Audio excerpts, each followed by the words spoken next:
Today's show is sponsored by SeatGeek. SeatGeek is the app and website that makes it easier than ever for fans to buy and sell tickets online. Indeed, SeatGeek does all the price comparison for you by searching multiple ticket sites, and they want to help you get the most bang for your buck. That's why every ticket on SeatGeek is given a grade based on value. So I have the SeatGeek app on my phone. I like to scroll through it, see what's going on. I found something, not for me this time, Taylor, but for my wife.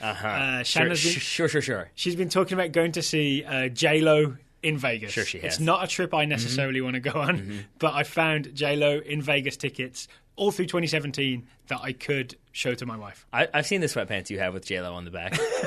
You don't need to lie to me, Daryl. It's okay. It's okay. People like what they like, man. You can like J-Lo. I've silenced him with laughter. You're welcome, buddy. In the meantime, I'll say I used it to find tickets for Atmosphere with Brother Ali, both acts I enjoy. All right. Atmosphere is a rap group, Mr. Grove. Is that right? Yes, they're a great band, as my father would call them. And Brother Ali, also an excellent rapper. They're playing in Richmond, and you can go see them if you are so inclined. They're coming to Richmond. That's closer than Vegas. Yep. So, best of all, listeners to TSS can get a $20 rebate off their first SeatGeek purchase. So maybe that would make tickets for my wife a bit cheaper. To get your $20 rebate, here's what you do. You download the SeatGeek app. You go to the settings tab, you click add a promo code. You enter that promo code, which is TSS, and then SeatGeek will send you $20 after you've made your first ticket purchase. So download the SeatGeek app and enter the promo code TSS today and get to wearing those sweatpants. I'm still Daryl from the block. I won't be fooled by the rocks that you've got.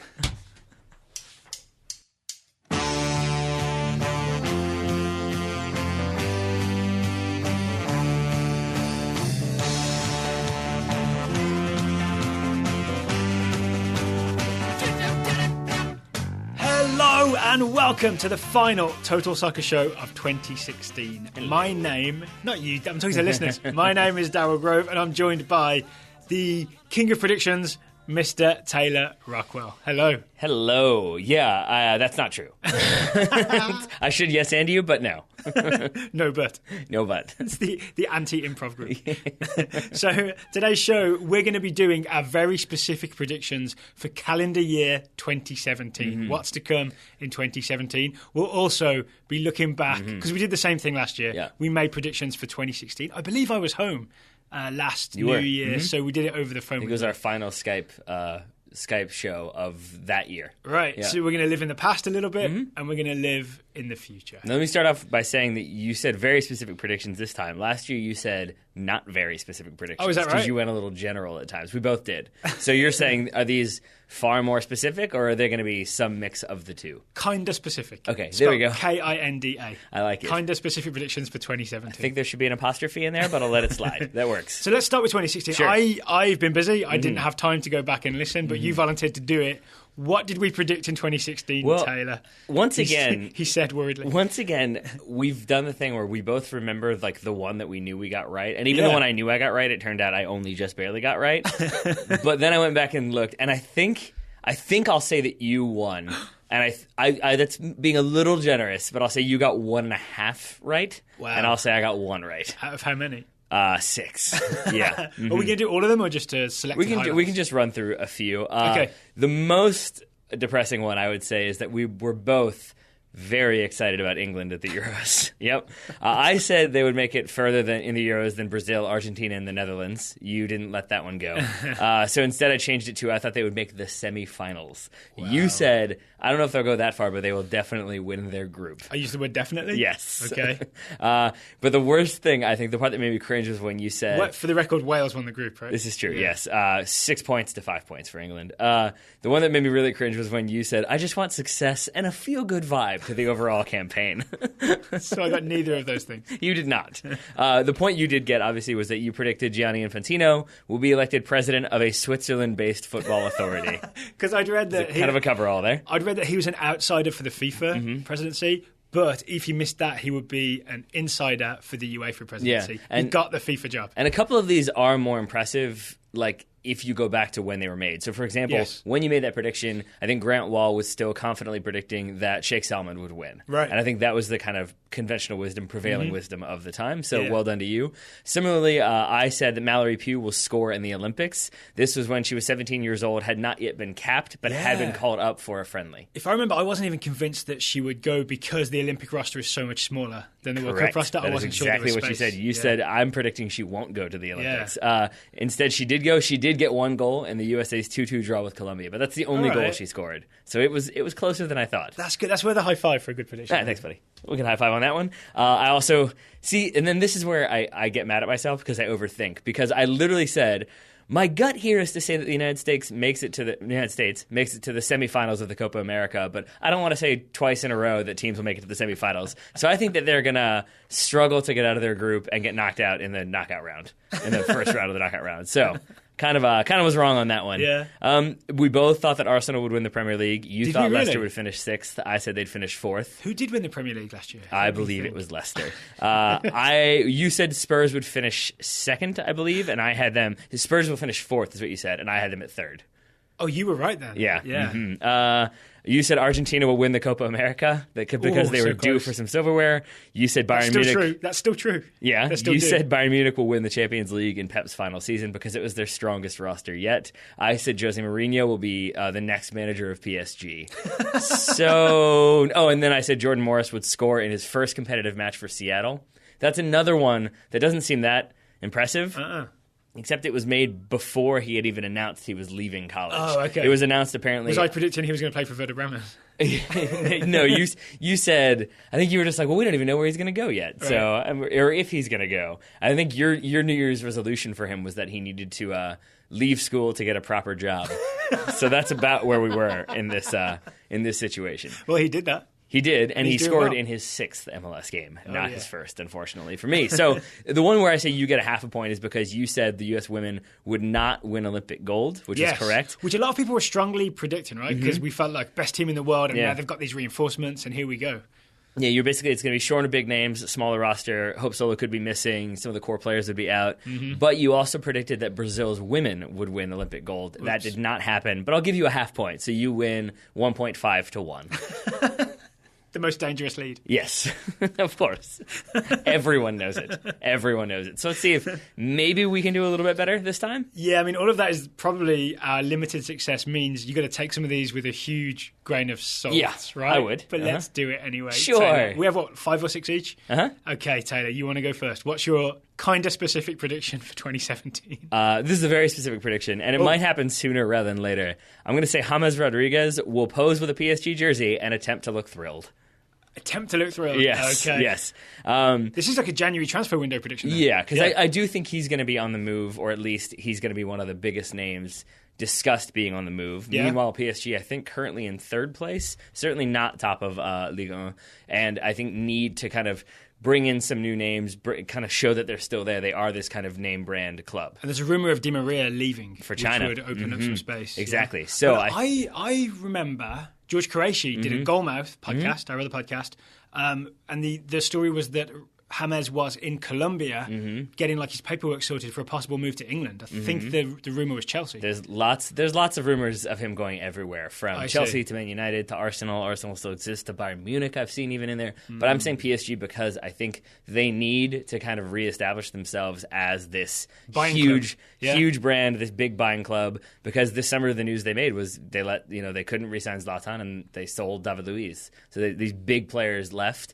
They're not quite as potent as they once were. Yeah. So I could see them going for the name like James Rodriguez to sort of reestablish that. We'll know that one by January 31st? Yes, sir. Or February 1st. Well, no, it could be this summer. I just said Okay. he will eventually hold up a PSG jersey.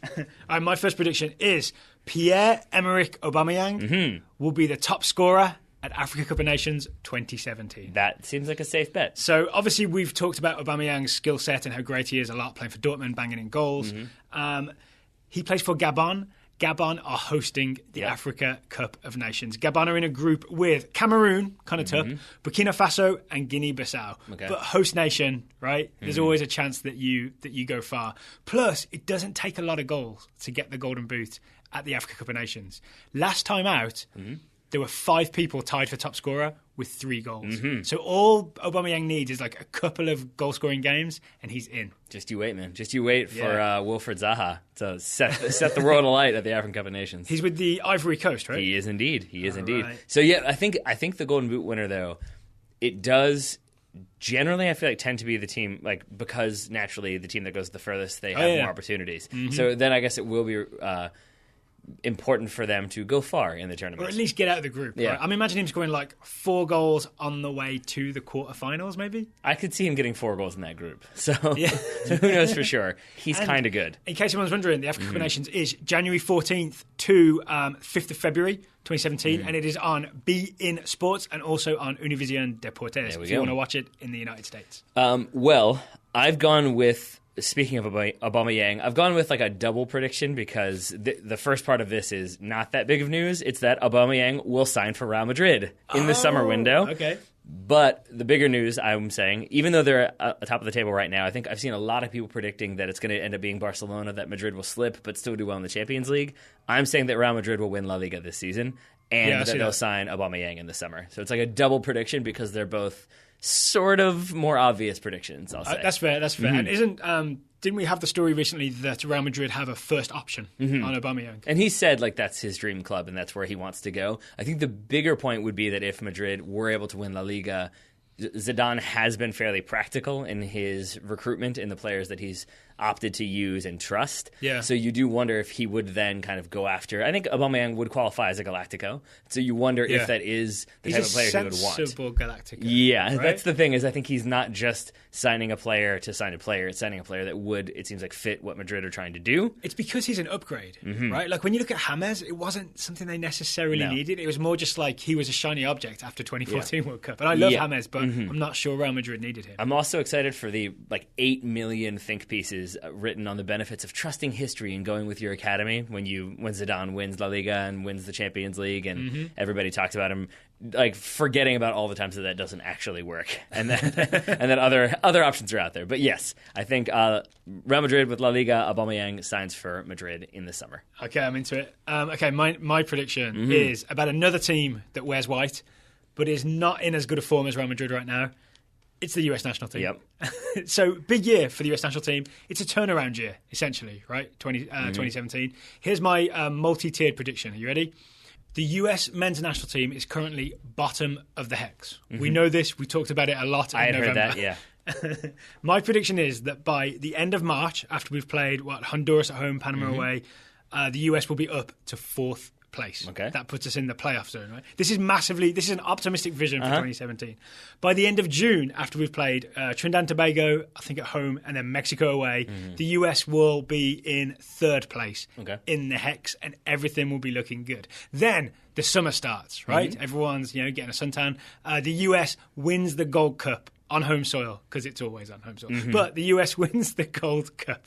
And the main reason I think that's going to happen is that Mexico are sending their A squad to the Confederations Cup, where they're going because they won the last one. And you believe in the United States national team? Yes. No, that really is. Like, I really feel like, even though this is massively optimistic, right? This is the best case scenario, really, that putting Bruce Arena in charge really will produce a massive uptick in form in 2017. And I will eat these words in 2018 when we're doing this. Or I guess late 2017. Yeah, I feel like you probably will. Wrong. You might eat some of them, but we shall see. Well, here's the final part of my, 4-part prediction. Josie Altidore will finish as top scorer in CONCACAF World Cup qualifying. Okay. So right now, I have it in front of me. It's Carlos Ruiz on 9 goals, Josie Altidore on 6 goals. Carlos Ruiz ain't getting any more goals because Guatemala are out. Nor are Nelson Bonilla, Alex Anderson, or Tevin Slater, all on 5 goals. So the closest ones still active would be Jovan Jones and Christian Bolaños, both on 4 goals. But I think it's a safe bet because Josie Altidore has 8 games to get at least 4 more goals. As long as his hamstrings stay good and not too tight and not too loose, he'll be banging in goals. The US will be winning, and Josie will be top scorer in World Cup qualifying. Here's the question I have for you. Did you make all of those predictions so that you didn't have to predict the United States will qualify for the World Cup, or did you think that wouldn't be enough of a specific prediction? I think it wouldn't be specific enough, But, I mean, obviously, this best-case scenario ends with the US qualifying for the World Cup, and not even in 4th place, I think in the top 3. Okay, that's what I was wondering. I wasn't going to hold you to it, because you already made 4, but yeah, you're saying automatic qualification. And, right, we're recording this sort of late on Thursday. There was news earlier today. Yeah. Landon Donovan maybe coming back. So is there any chance Landon Donovan is involved in all this? In what capacity? For the US national team in some way. So the story is, if people haven't heard this, the story today, Thursday, is Real Salt Lake have offered him a 2-year DP contract to play in MLS for 2 more years. And then there's a rumour that an Eastern Conference team has also offered him a deal. So suddenly Landon Donovan, despite me giving him slippers for Christmas, Landon Donovan wants to come back and play 2 more years in MLS. Well, or has been offered an opportunity to come back. We don't know if he wants to as of yet. I mean, now he could sign tomorrow and that would change everything. We will wait and see. And it could be a low DP contract, which then isn't quite as ridiculous as like giving him $2 million a season or something like that. I think that was the thing that was quoted, was $2 million a season. There we go. Yeah. Was it $2 million a season? Yeah. Oh, boy. With that in mind, I mean... just $2 million total, so maybe, yeah. I think the only way he's definitely not, I would say, in January. I guess we'll see. I think the only way he's involved is if, like, come mid-season of MLS, he's performing out of his mind. Maybe he makes that Gold Cup provisional roster, and then we see where it goes from there. I think that's it. If he suddenly starts really performing well in MLS for Real Salt Lake or whoever it is, then Bruce Arena obviously really likes Landon Donovan. There's no reason that he wouldn't say to him, hey, how do you feel about coming to the Azteca with me in June, for example? We will see. Time will tell. But as long as we're talking about crazy situations with national teams, I've got a different prediction for you. Okay. It's that Russia will surprise at the 2017 Confederations Cup. And that could go either way. It could go either way. Okay, talk me through this. Because I was trying to figure out more about Russia, and I asked this on Twitter, but like a significant number of their recent friendlies have been canceled, and I don't know if that's because the weather doesn't, abide friendlies in December and November in Russia, or if they just haven't been able to get like regular opposition. But regardless, it's tough to know what exactly is going on with Russia, aside from they snapped, I think, like a 10-game winless streak recently against Romania, beating them 1-0. It's not like the most impressive result. Exactly. And so it makes me wonder, like, and Vladimir Putin went so far as to say, like, we've been kind of disappointed by this national team. So I feel like it's either going to be a really, like, a shot in the arm, like they really struggle. I won't say they'll lose every game because they're in a group with Mexico, who could be a problem, Portugal, who will be a problem, and New Zealand, who could be, maybe, but probably. They gave Mexico and the US a pretty good fight. Sure. Right? So it's possible, but I think that it will either be that Russia will struggle and not get out of the group, or that they will be that Russia of like 2008 and be very impressive because people will have low expectations and maybe not know that much about the team because so many of them are domestic players. So I nearly had my prediction being, Russia won't get out of the group at the Federations Cup. Yeah. But I think it's, either way, it's going to be an interesting prelude to the 2018 World Cup for Russia, one way or the other, good or bad. I got one more for you. The NASL will play in 2017 and will be sanctioned as a Division 2 league. So this decision has been put off and kicked down the road and kicked down the road. The longer it takes to make the decision, the more I think US Soccer are giving NASL every possible opportunity to play in 2017 and not fold. And if they play, they'll be given Division 2 sanctioning because they won't play as a D3 league. No, and I'll give you the credit for this one because as we talked about earlier, some of the predictions we made were before like news became obvious. Again, the Jordan Morris one, I was all excited, and then Ivis broke the story. In this case, I think you made this prediction before the news came out that, it seems like that's going to happen. It seems like NASL is going to be playing next season. What's the news? Oh, yeah, you read 55-1 earlier, the Minnesota website. Yeah, and Brian Strauss as well, reporting that he's hearing rumblings that it looks like NASL is going to continue. Maybe the Cosmos will be part of that. Did you tell me New York Cosmos has a heartbeat? Is that what I think NASL, there is a heartbeat in NASL, basically. That I guess the owners met independent of the Commissioner Bill Peterson, because I guess they haven't been pleased with the messages he's been sending, that he kind of led them all to this false sense of security. So saying he was having discussions with 40 different ownership groups. And I think it's gone so far as like Detroit, I believe, is negotiating, and maybe Indy 11 are negotiating NASL-specific contracts with players. Meaning they're planning it for 2017. Yeah. So I think, but again, all of that happening after you had made this prediction. Okay. So I'm going to double down on this then and say USL will also be Division 2. Ooh, okay. We'll go back to having 2 Division 2 sanctions. You've got a lot of hybrid predictions. Yes. Yeah. All right. I think that's a safe bet. I really do. And then we'll see what happens with NASL. But we need a decision soon because teams have to start planning for the season. Right? 3 months is plenty. 3 months is plenty. All right. Well, I'm going to move us away from the domestic side and on to another prediction. But first, I think we have a word from our sponsor. Thank you to pre-recorded Daryl and Taylor. Thank you to Audible for sponsoring the show. And on to the predictions for 2017. They call us future Daryl and Taylor. There we go. So I've got that reports of Bayern Munich's demise have been greatly exaggerated, will be greatly exaggerated, which is to say that Bayern Munich will win another Bundesliga title. Now, again, that's maybe a little bit like predicting the obvious, and it probably is, but I did read a few different articles about like things that could happen in 2017, and a fair number of them discussed how Bayern Munich could fall off, that this was the year that there's been some dissatisfaction with Carlo Ancelotti, there's been players maybe not being as disciplined. It was a slowish start, right? Red Bull Leipzig were top for a while. Mm-hmm. And then it could Rasenballsport. And then I've seen predictions that like they'll get knocked out in the knockout round by Arsenal, that they'll continue to struggle, that other Bundesliga teams will catch them. I don't think any of that happens. I think maybe they get knocked out in the Champions League, but I think the bigger thing is they've already established a gap over RB Leipzig. Yeah. After that, there's a lot of teams fighting, but no team is really establishing itself as the one that's going to catch up and be a problem. So I think it's going to be more Bayern dominance, more of like kind of the players we already know continuing to perform, and then more players like Thiago becoming big, incredibly well-known players as opposed to just really well-known players. I don't think Thiago's getting any taller, but I get what you mean. Wouldn't it be, I know you're a believer in sort of narratives, right? Yeah. Especially ironic narratives. Wouldn't it be the ironic narrative if Bayern Munich won the Champions League the year before Guardiola comes in? Mm-hmm. He has his 3 years, and then they win it the year after Guardiola leaves. It would. And it could very well happen because I think, again, there have been these stories about how like there was so much dissatisfaction with Carlo Ancelotti that he wasn't managing the right way. And yet for all those stories, they've won 5 of 5 in the Bundesliga, 3 points ahead of RB Leipzig with a game in hand. They're finding form. They're finding confidence. They're getting the goals. Mm-hmm. I think it's going to be another Bundesliga title for Bayern. Maybe not the like 15-point stroll, but I think it will be. It'll be more late April than early March. Yeah, sure. I've got one for you. All right. It's Chinese Super League related.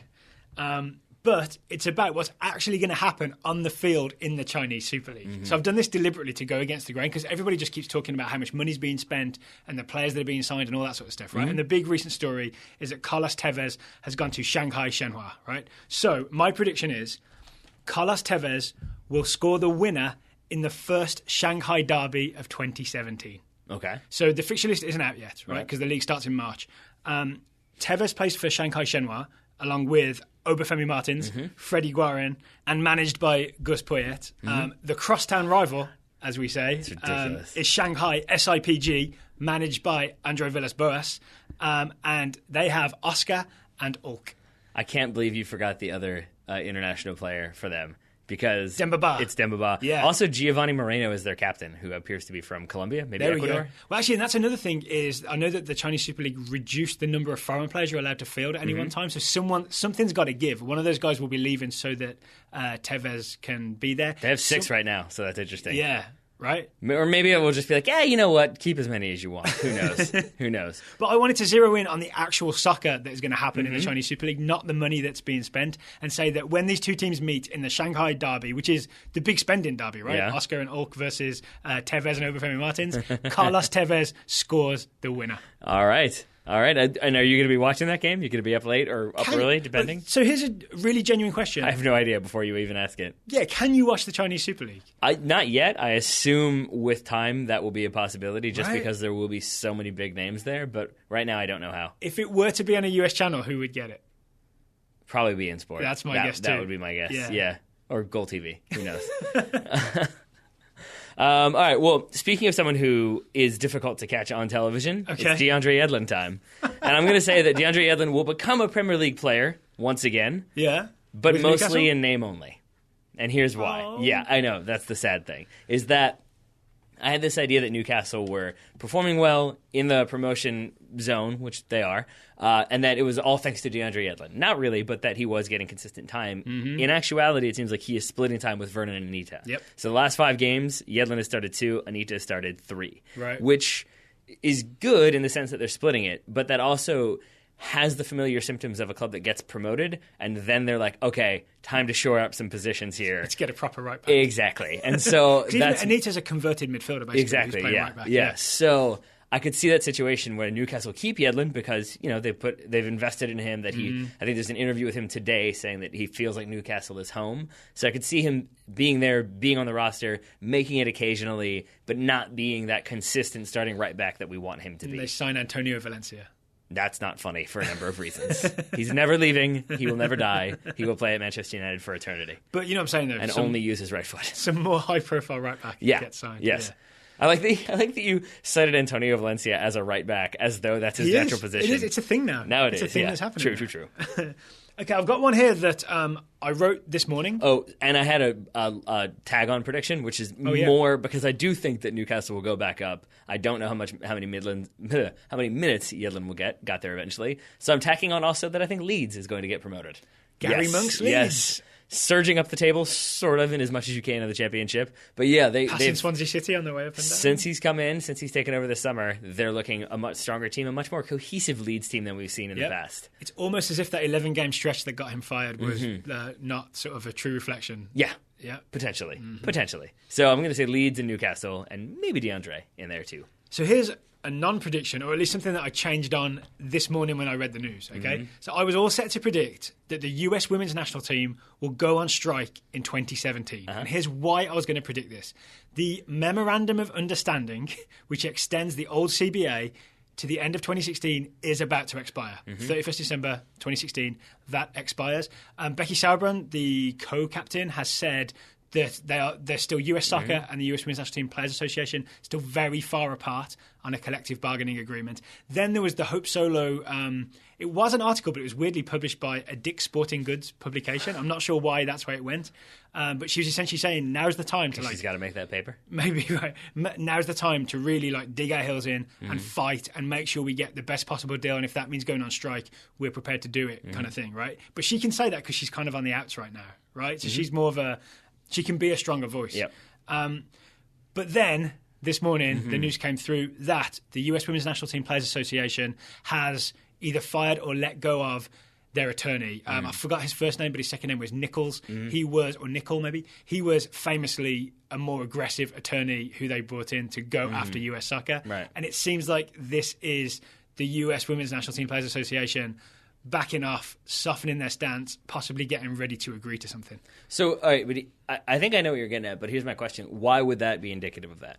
Why would firing your lawyer show that you are being conciliatory? Because if you were because he's famously aggressive, right? So if you were about to go on strike and get the best deal possible, you go with the fieriest, most aggressive attorney. But if you're about to sort of... Unless he's also the most expensive attorney, and you won't be able to afford him in the very near future. Oh, there's also that. There is, but I think you're more correct with your initial gut reaction. Yeah. Because I could also see a situation in which U.S. Soccer was like, we're not dealing with that guy anymore. If you want to show you're serious, get rid of him, and then we'll start talking. That's so. What I sort of feel. I don't know. Right, I have no inside information on this at all.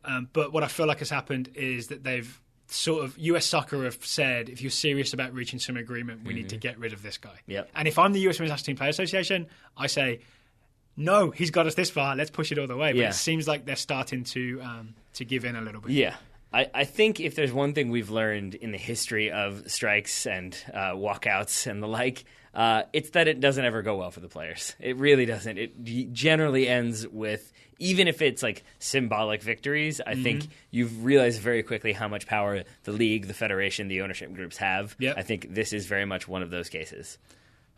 So I think they'll get an improved CBA, but nothing as good as maybe what they deserve or what they wanted. Yeah, I think so. I think so. All right, so all that will unfold in 2017, but they won't be going on strike, I don't think, which was what I predicted. So is that your prediction?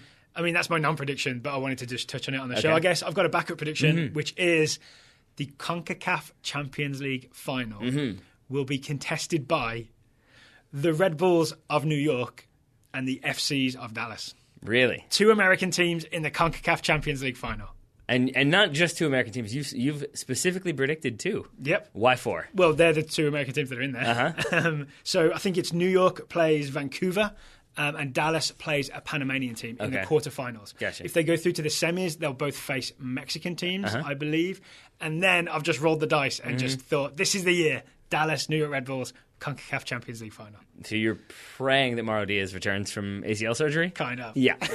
Yeah, I think you might be out of luck on that one. Could take about, 6 months is the minimum. Did it in October. So, yeah, no, he could be back.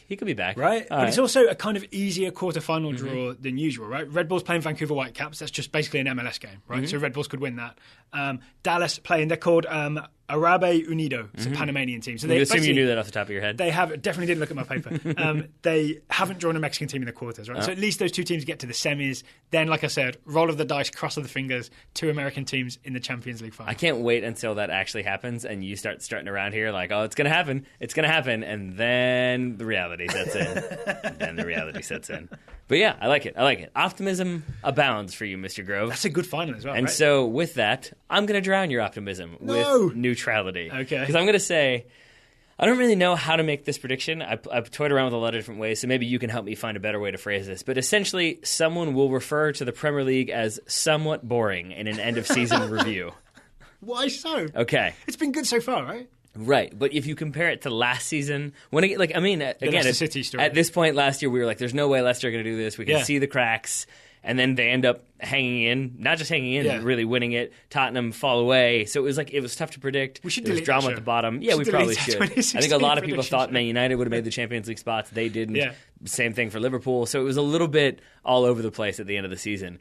I think this year is going to be a little bit more formulaic. I think you can you could safely put money on the 3 teams that are probably going to get relegated, and I don't think you'd be too disappointed. Hull, Swansea, Sunderland? That's the 3. Yeah. So I'm basically saying that it's going to be kind of straightforward in this season. And so who's at the top? So I'm going to say Chelsea win the title. Okay. I think it will maybe be closer because maybe you'll have Liverpool in there. But I'm saying it's going to be Chelsea, Arsenal, City. Well, that'll be your top 3. Then there'll be, essentially, because there won't be much else exciting stuff going on, it will be this race for the top 4, and it will be Tottenham, Liverpool, and Man United really trying to fight for that final spot. I think you've got those kind of 3 spots at the bottom somewhat sorted. I mean, obviously there's going to be movement, but those 3 teams look pretty dire. And then I've got Everton finishing 7th. Just because. Yes.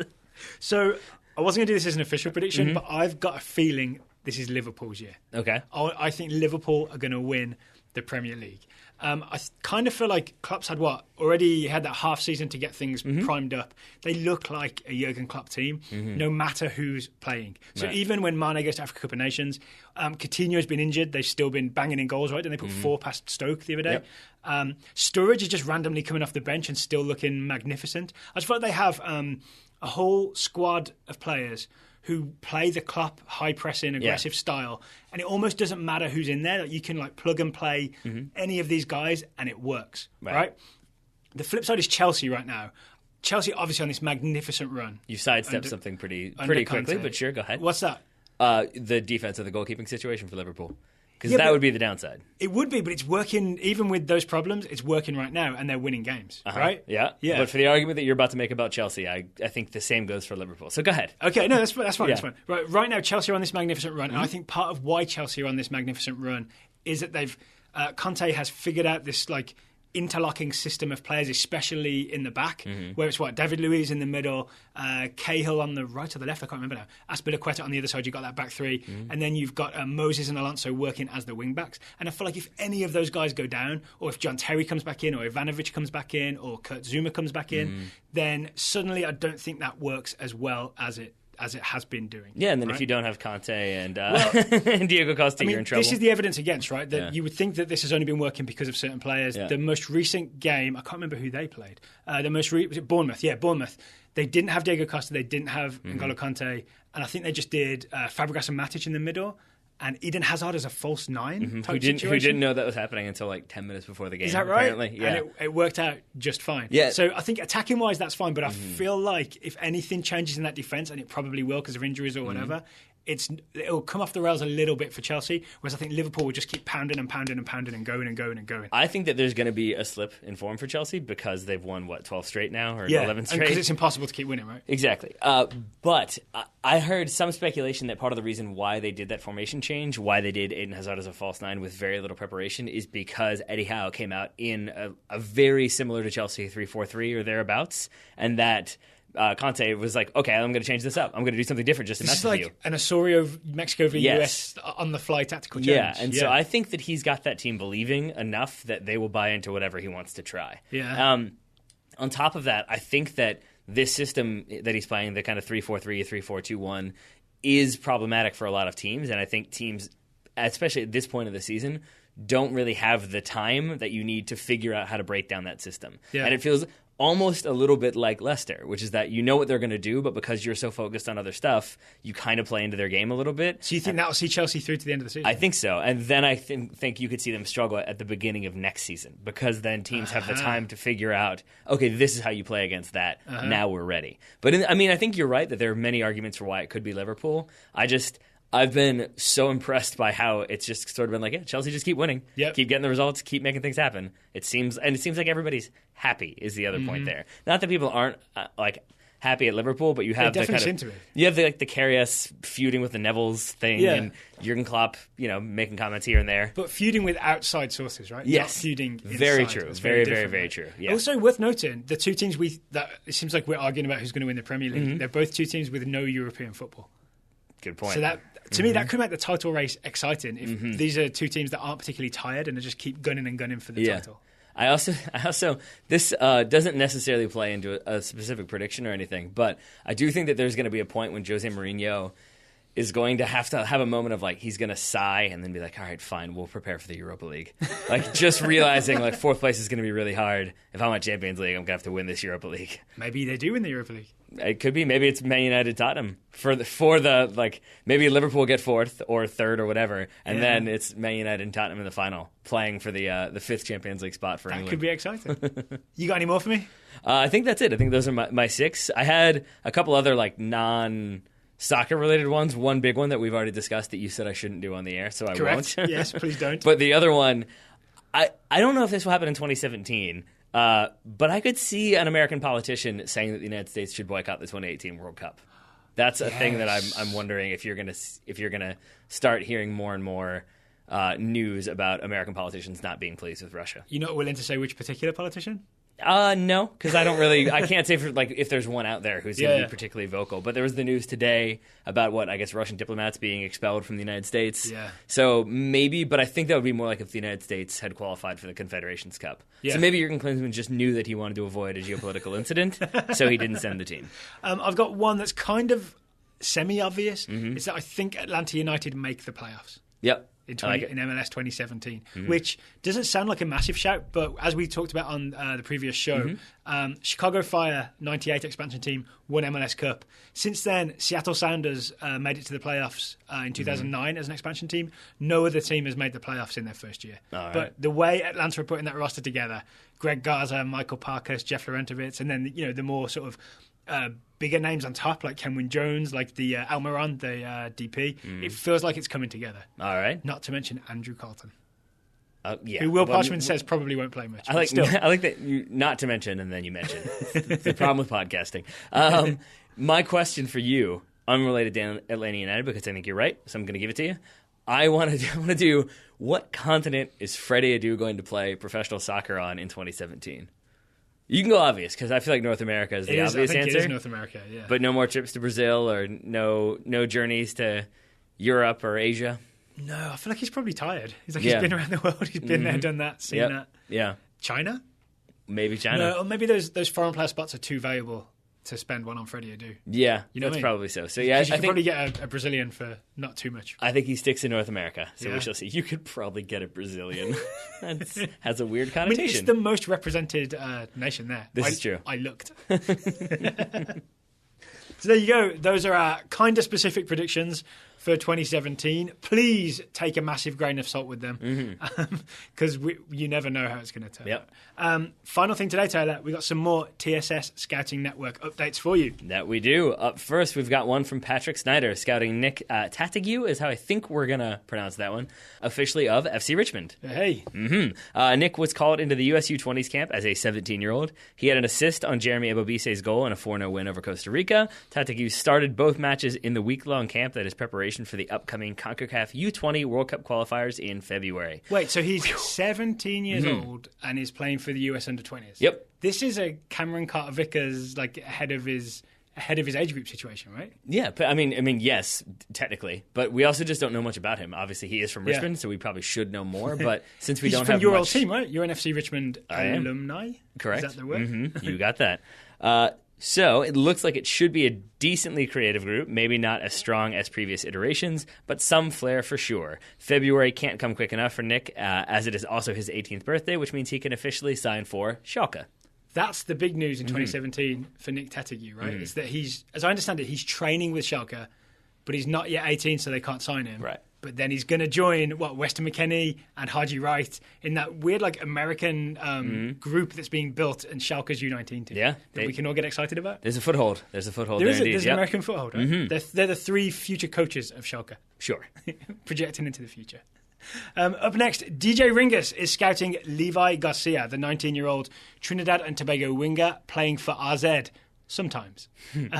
DJ says Levi seems to bounce back and forth between younger AZ, I guess, and normal RZ, which I believe is how they like to be called.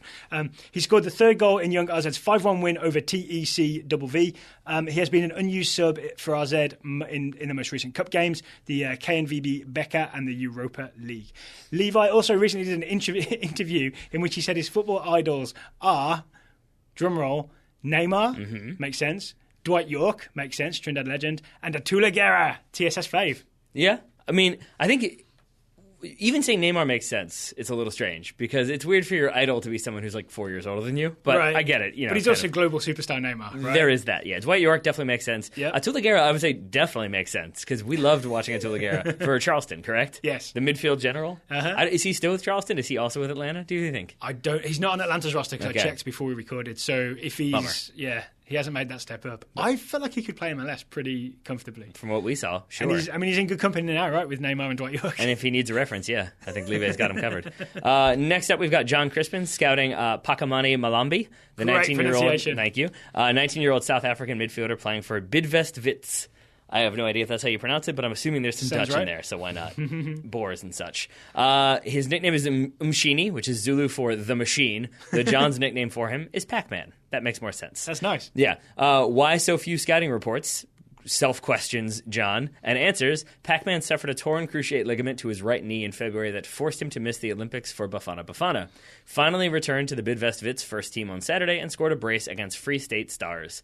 To warm the heart a little, Pac-Man gave his man of the match ball to his brother, who donated a tendon from his hamstring to help repair his damaged knee, his being Pac-Man. So the brother gave Pac-Man a tendon. It's a weird Christmas present. Let's just say we are happy Umshini was able to find some spare parts. So you didn't quite believe this story when I put it in front of you earlier, but we double-checked it. Mm-hmm. It's what really happened. His brother donated body parts to help with the surgery. It's real weird. It's real weird. Yeah. It's also like a huge investment in this 19-year-old South African winger from his family. And I think, and now this is me like having had one knee surgery. Definitely, I am not a knee surgeon. I don't know if you knew that or not. But like when I was going in to have my consultation, I thought you still did cadavers. That you would have like a tendon taken out of a cadaver. They're like, no. So you're like, who have I got to kill? Yeah, no. But my doctor was like, no, that's not a thing at all. Like it's basically. You can either take it from your patellar tendon, which is the one that like holds your kneecap in place. They can take a third of that off and use that, or at least part of that off, or they can take one from your hamstring. Right. But they did not mention, or if your brother's around, we can just slice one off of him.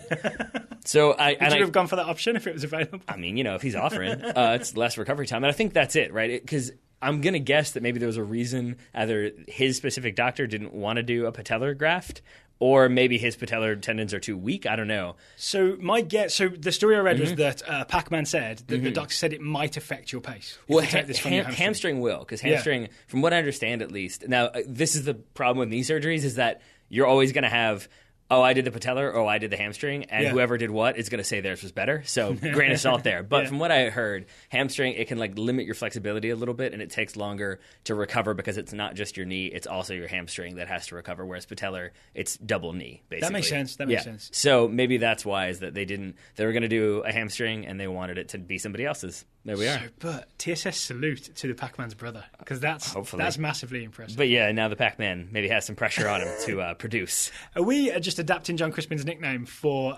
Pac-Man Malumbi then? Yeah, because Mshini is tough to remember, I have to say.